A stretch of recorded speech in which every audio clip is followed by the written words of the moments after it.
इस सेशन में हम मोटर स्टार्टर के बारे में अध्ययन करेंगे। आइए इस मोटर स्टार्टर की सिद्धांत के बारे में जानते हैं।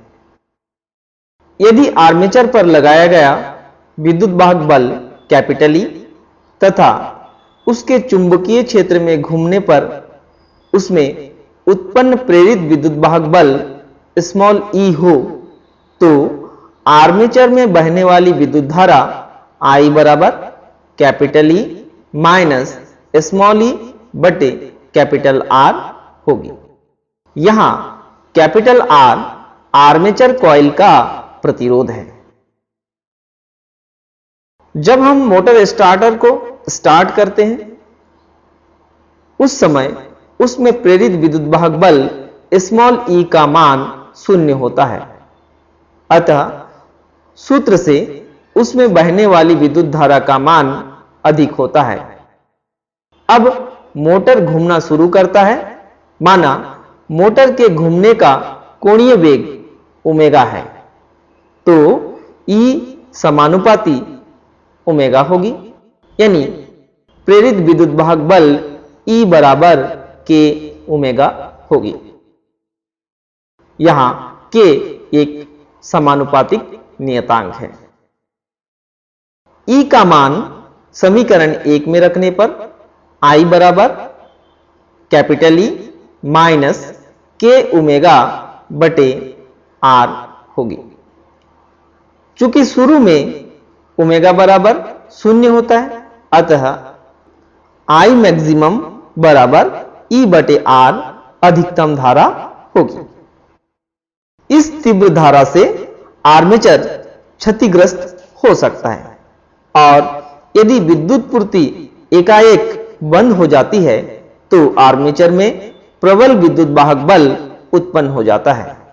इससे भी आर्मेचर को नुकसान पहुंच सकता है। इससे बचने के लिए मोटर स्टार्टर का उपयोग किया जाता है। मोटर के आर्मेचर को क्षतिग्रस्त होने से बचाने के लिए उसके साथ श्रेणी क्रम में उच्च मान का परिवर्ती प्रतिरोध लगाया जाता है, जिसे स्टार्टर कहते हैं। आइए इस मोटर स्टार्टर के बनावट के बारे में जानते हैं। इसमें एक विद्युत चुंबक F होता है जो श्रेणी क्रम में मोटर M से जोड़ा जाता है। H एक लोहे की छड़ है जो अक्ष O के परितः घूम सकता है।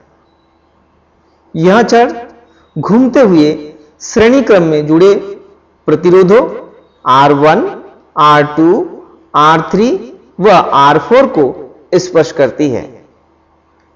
S एक स्प्रिंग है जो छड़ H को उसकी प्रारंभिक स्थिति में लाती है।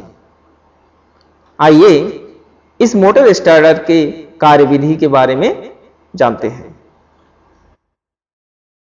मोटर को चालू करने के लिए छड़ H को स्टार्टर के सिरे A से स्पर्श कराया जाता है। इस स्थिति में स्टार्टर के संपूर्ण प्रतिरोध में से धारा प्रवाहित होती है।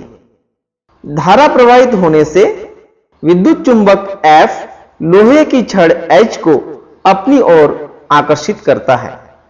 इसलिए H का सिरा धीरे धीरे A से E की ओर सरकने यानी खिसकने लगता है।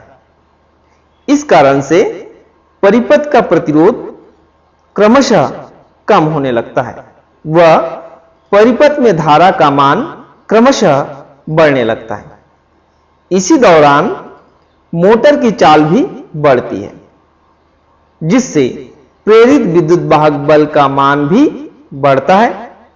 जब छड़ H का सिरा E को स्पर्श करता है, इस स्थिति में मोटर अपनी पूर्ण चाल से चलने लगती है व उत्पन्न प्रेरित विद्युत वाहक बल धारा के मान को कम करने के लिए पर्याप्त हो जाता है।